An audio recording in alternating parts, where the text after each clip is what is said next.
Good morning, y'all. Coach AB here with your premier nutrition tip of the day. All right, so today we're going to talk about the basal metabolic rate. What the basal metabolic rate is, as defined, the minimal caloric intake needed to maintain basic life function. Right? This is everything from letting the blood flow through your veins to breathing, all those elements, really basic functions that the body needs to sustain basic life. Now, just below this definition, we have a formula for both men and women. This is the first formula that I used of the two available.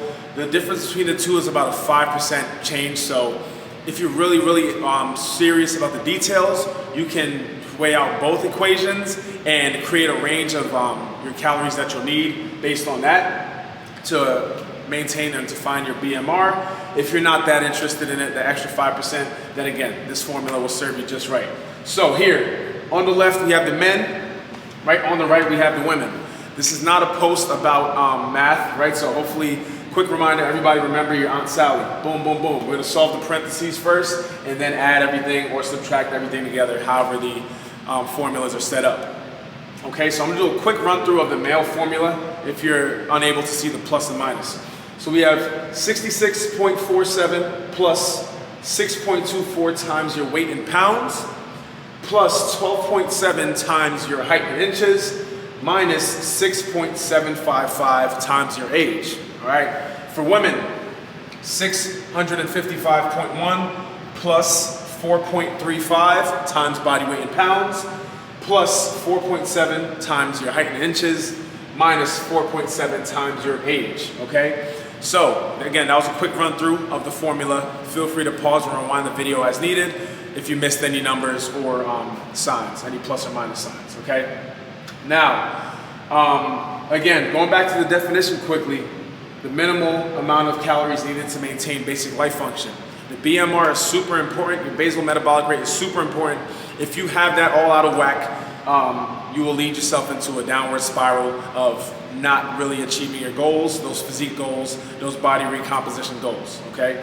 So imagine it this way. That's what the crash diets do. They throw this off. So imagine significantly lowering your caloric intake. You can assume and you can see how that will lower your energy levels, lower the amount that you're able to give into your workouts, lower the amount that your body can do at the most basic level to maintain basic function. Downward spiral, don't do that, all right? That's why crash diets are not so good or not good at all.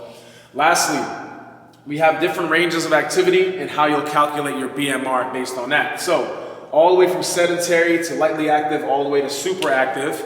Once you find your BMR based on gender, right, you're going to, for sedentary people who do very little to no activity, that's your BMR times 1.2. Lightly active, BMR times 1.375. Moderately active, BMR times 1.55. Very active, your BMR times 1.725. And super active, really demanding hardworking labor or job or activity that you do, it's your BMR times 1.9.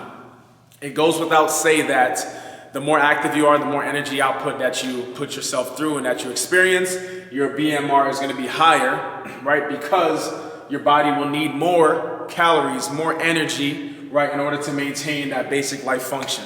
Okay, so you got to imagine if you take a bank account into account, right? Take a bank account, for example. You have your BMR, that's what you need for basic life function, and then everything in excess, right? The excess calories that you'll be taking in addition to that, is to complement your training and your activity level. Again, based on where you are at. Okay, so that's a quick look through your BMR, a definition, the importance of it, and how to calculate that based on your age, gender, height, and weight, and also your activity level.